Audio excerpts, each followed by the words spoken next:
Welcome everyone to my channel explanation express, जहां आज मैं एक्सप्लेन करूंगा डीमन स्लेयर का सीजन 3 का एपिसोड नंबर 2 को। जहां मैंने एपिसोड नंबर 1 को ऑलरेडी एक्सप्लेन कर दिया है, जो कि आपको कमेंट सेक्शन में उसका लिंक मिल जाएगा। अगर आपने अभी तक एपिसोड नंबर 1 को नहीं देखा है तो उसकी वीडियो आपको मेरे चैनल में मिल जाएगी और उसका लिंक मेरे कमेंट सेक्शन में पिन होकर मिल जाएगा। तो without wasting more time let's start the video. तो गाइस, सीजन 3 के एपिसोड नंबर 2 का नाम है योरीची टाइप 0। तो जैसा कि हमने एपिसोड 1 की एंडिंग में देखा था कि मित्सुरी तांजीरो को बताती कि इस विलेज में एक खास तरह का सीक्रेट वेपन छुपा हुआ है जो कि तुम्हें ढूंढना चाहिए। तो इस बात को सुनने के बाद अगली सुबह तांजीरो जंगल में निकल जाता है उसी खास वेपन को ढूंढने के लिए। इसी बीच तांजीरो देखता है कि एक हाशिरा और साथ ही उसी गांव का छोटा सा बच्चा आपस में झगड़ रहे हैं। जहां वो हाशिरा, जो कि मिस्ट हाशिरा मोइचिरो होता है, वो उस गांव के बच्चे से किसी चीज की चाबी मांग रहा होता है और वो बच्चा उस चाबी को देने से साफ मना कर रहा होता है। तभी तांजीरो की नजर एक सामने खड़े हुए एक आदमी पे जाती है। तभी तांजीरो को याद आता है कि ये तो वही आदमी है जो कि मेरे सपने में आया था। और थोड़ा और ध्यान से देखने के बाद तांजीरो को पता चलता है कि ये कोई आदमी नहीं है, असल में तो कोई पुतला है या फिर किसी तरह का रोबोट है। और तभी मिस्ट हाशिरा मोइचिरो उस बच्चे को चांटा मारता है और वो बच्चा नीचे गिर जाता है। और अब तांजीरो से देखा नहीं जाता तो तांजीरो उनके बीच चला जाता है और वो बोलता है कि तुम इस बच्चे को क्यों मार रहे हो। लेकिन मोइचिरो ने तो उस बच्चे को छोड़ा ही नहीं। और जब तांजीरो मिस्ट हाशिरा का हाथ पकड़ता है छुड़वाने के लिए तो वो देखता है कि उसका हाथ तो उससे हिल भी नहीं रहा है, जबकि वो तो उससे भी ज्यादा कमजोर है दिखने में। इसके बाद मिस्ट हाशिरा मोइचिरो तांजीरो के पेट में एक कोहनी मारता है और उसको एक कोहनी में गिरा देता है और फिर बोलता है कि तुम जैसे कमजोर लोगों को किसने डीमन स्लेयर कॉप में आने दिया। और फिर मोइचिरो को पता चल जाता है कि तांजीरो की पीठ में जो बक्सा है उसमें कोई ना कोई डीमन है, जिस पर तांजीरो गुस्से से कहता है कि इस बक्से में हाथ भी मत लगा देना।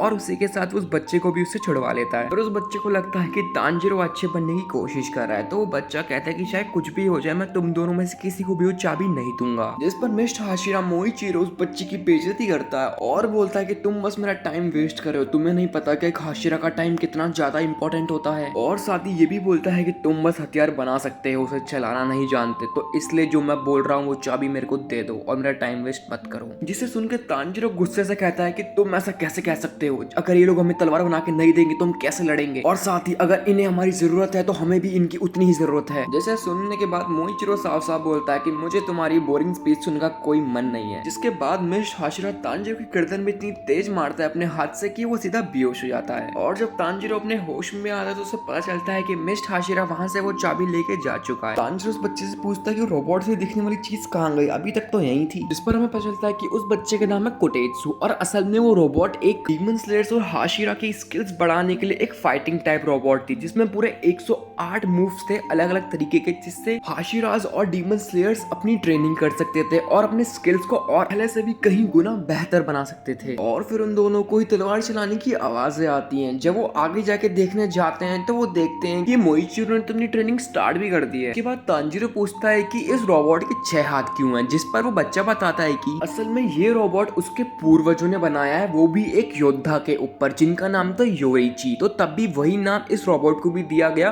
और इसका नाम हो गया योरीची टाइप 0। और असलियत में योरीची के मूव्स इतने ज्यादा तेज थे और खतरनाक थे, इसे देख के लगता था कि असल में वो 6 हाथों से लड़ रहे हैं, ना कि 2 हाथों से। तो इसी चीज को ध्यान में रखते हुए उस बच्चे के पूर्वजों ने एक ऐसा रोबोट बनाया और साथ ही साथ इसको पूरे 6 हाथ दिए। फिर तांजीरो कहता है कि सेम ऐसा ही दिखने वाला एक आदमी मैंने अपने सपनों में देखा है, तो मुझे इसके बारे में थोड़ा और बताओ ना। जिस पर वो बच्चा बोलता है कि मुझे भी इस बारे में ज्यादा नहीं पता, क्योंकि इस रोबोट को मेरे पूर्वजों ने 300 साल पहले बनाया था। जिस पर तांजीरो एकदम हैरान हो जाता है और यही वो वजह थी जिस वजह से मैं ये रोबोट और उसकी चाबी नहीं दे रहा था, और अगर गलती से ये रोबोट खराब या फिर टूट गया तो इसको सही करने वाला कोई भी नहीं है। और तभी एकदम से एक तेज आवाज आती है और जब वो उस तरफ देखते हैं तो उन्हें पता चलता है कि मिस्ट हाशिरा मोइचिरो ने इतना तेज वार करा कि वो रोबोट टूट गया। और ये देखने के बाद वो बच्चा वहां से रोते हुए भाग जाता है और उसके बाद कहीं छुप जाता है। लेकिन तांजीरो अपनी स्मेलिंग पावर से पता लगा लेता है कि वो पेड़ के ऊपर जाके बैठा है और वो ऊपर बैठ के रो रहा होता है। तभी तांजीरो भी ऊपर चढ़ जाता है, उसका मास्क थोड़ा सा हटा के उसको बोलता है कि तुम्हें हार नहीं माननी चाहिए और तुम्हें कोशिश करनी चाहिए कि तुम वो रोबोट ठीक कर सको। फिर वो उसको मोटिवेट करने के लिए अपनी खुद की बात करता है। वो बोलता है कि मुझे मुजान किबुसुची को मारना है और उसी के साथ जो मेरी बहन अभी डीमन बन चुकी है उसको मुझे वापस से इंसान बनाना है पहले की तरह। और वो बच्चा रोते रोते बोलता है कि कोई बात नहीं, मैं उस रोबोट को ठीक करने की पूरी कोशिश करूंगा। और अब वो दोनों पहले की तरह नॉर्मल होके उसी रोबोट की तरफ वापस जा रहे होते हैं। तभी वो देखते हैं कि मोइचिरो उन्हीं की तरफ आ रहा होता है और वो बोलता है कि ट्रेनिंग करते हुए मेरी कटाना टूट गई थी, इसलिए मैंने उस रोबोट का एक हाथ तोड़ के उसकी कटाना खुद रख ली। जिसे सुनते हुए छोटा बच्चा भागता है अपने रोबोट को देखने के लिए और वो देखता है कि उसका रोबोट टूटा हुआ जमीन में पड़ा हुआ है और तभी बारिश भी शुरू हो चुकी थी। और अब तांजिरो उस बच्चे से बोलता है कि तुम्हें एक बार वापस से चाबी घुमा के देखना चाहिए कि कहीं ये भी ठीक है या फिर पूरी खराब हो चुकी है। इसे सुनने के बाद वापस से वो बच्चा उस रोबोट में चाबी भरता है और वो देखता है कि अभी भी ये रोबोट ठीक है। और अब वो बच्चा चाहता है कि इस रोबोट के साथ तांजिरो ट्रेनिंग करे ताकि वो एक दिन उस हाशिरा को हरा सके। और अब तांजिरो अपनी ट्रेनिंग शुरू कर देता है जहाँ वो उस रोबोट के 5 हाथों में तलवार की जगह लकड़ियां लगा देता है ताकि उसे चोट ना लग सके। और अब तांजिरो अपनी ट्रेनिंग स्टार्ट कर देता है जहाँ पे वो उस रोबोट से लड़ ही नहीं पा रहा होता। वो रोबोट तो उसके ऊपर खतरनाक हमले करे जा रहा होता है और तांजिरो तो बच भी नहीं पा रहा होता क्योंकि उसके 5 हाथ होते हैं। अब तांजिरो को मोटिवेट करने के लिए वो बच्चा क्या करता है, तांजिरो की बहुत बेइज्जती करता है और काफी इंसल्ट करता है तांजिरो की। और साथ ही ये भी कहता है कि जब तक तुम उसको हरा नहीं दोगे तब तक मैं तुम्हें खाना नहीं खाने दूंगा। और अब ऐसे 5 दिन निकल जाते हैं लेकिन अभी भी तांजिरो उस डॉल को नहीं हरा पाता और वो बच्चा उसे 5 दिन तक खाना भी नहीं खाने देता। असल में वो बच्चा सिर्फ 10 साल का होता है तो उसे पता नहीं होता कि अगर इंसान खाना ना खाए तो वो मर भी सकता है। फिर इसी के साथ हमें बारिश हो जाती है जहाँ पे तांजिरो को मौका मिल जाता है थोड़ा पानी पीने का। और तभी तांजिरो लड़ते लड़ते सपने में देखता है कि वो मर चुका है और मरने के बाद उसकी आत्मा एक पुल पार कर रही है लेकिन बिना खाना खाए उसकी आत्मा उस पुल से नीचे एक पानी में गिर जाती है। और जब तांजिरो की आत्मा उस पानी में गिर जाती है तो उस पानी में कुछ हाथ आते हैं जो कि तांजिरो को मसाज देते हैं। फिर तांजिरो देखता है कि उस पानी के नीचे एक चमकती हुई चीज है। अब जैसे तांजिरो उसके पास जाता है तभी तांजिरो को होश आ जाता है और वो पहले से काफी ज्यादा बेहतर महसूस कर रहा होता है। अब साथ ही वो उस रोबोट के सारे अटैक और मूव्स को भी डिफेंड कर पा रहा होता है। और अब फाइनली एक ऐसा टाइम आता है कि तांजिरो उस रोबोट पे अटैक कर देता है और उसमें सक्सेसफुल हो जाता है। इसके बाद वो बच्चा मान जाता है तांजिरो को खाना देने के लिए। और अब फाइनली पूरे 5 दिनों के बाद तांजिरो भरपेट खाना खाता है और